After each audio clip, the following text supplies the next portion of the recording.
Ang Lucifer Effect ay isang terminong pinasikat ng psychologist na si Philip Zimbardo. Nilalarawan nito kung paanong ang isang karaniwang taong may mabuting puso ay maaaring mag-transform sa isang individual na may kakayahan na maging walang awa, manipulatibo o kahit na maging mapanira sa ilalim ng ilang mga kondisyon.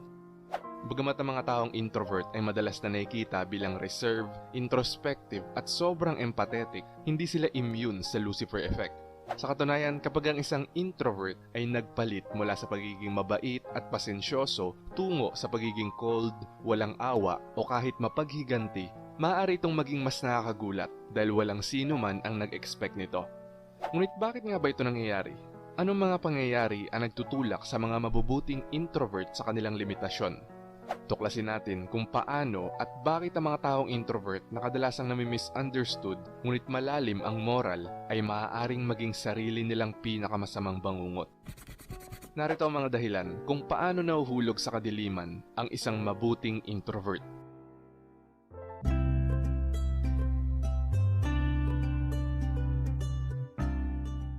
Number 1. Silent accumulation of pain. Ang mga taong introvert ay madalang na nagrereklamo o nagwawala kaagad. Hindi tulad ng mga extrovert na personalidad na maaaring magpahayag ng pagkadismaya ng lantaran at agad-agad. Ang mga introvert ay may posibilidad na i-internalize ang kanilang mga emosyon. Tinitiis nila ang mga panloloko, kawalang galang at pagmamaltrato sa loob ng mahabang panahon. Hanggang isang araw, naabot na nila ang kanilang breaking point.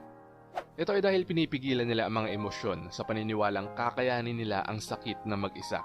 Iniiwasan nila ang hindi kinakailangang mga salungatan na nagpapahintulot sa mga toxic na tao na itulak ang kanilang mga limitasyon. At sila ay nag-a-absorb ng higit pa sa kaya nila. Iniisip na ang pasensya ay napakahalaga hanggang sa maubos ang pasensya na yon. Kapag nag-snap na sila at nagbago, hindi ito isang impulsive na reaksyon. Ito ay isang pagsabog ng lahat ng bagay na pinigilan nila sa loob ng mahabang panahon. Nagiging unrecognizable sila, hindi dahil nag-e-enjoy sila sa pagiging malupit, kundi dahil napilitan silang pumasok sa isang survival state, kung saan hindi na gumagana ang pagiging mabuti.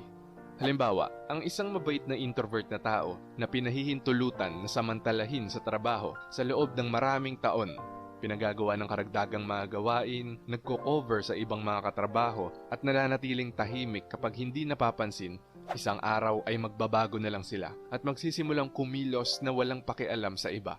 Emosyonal na pinutol ang koneksyon sa mga kasamahan at tumatangging tumulong. Number 2, betrayal effect.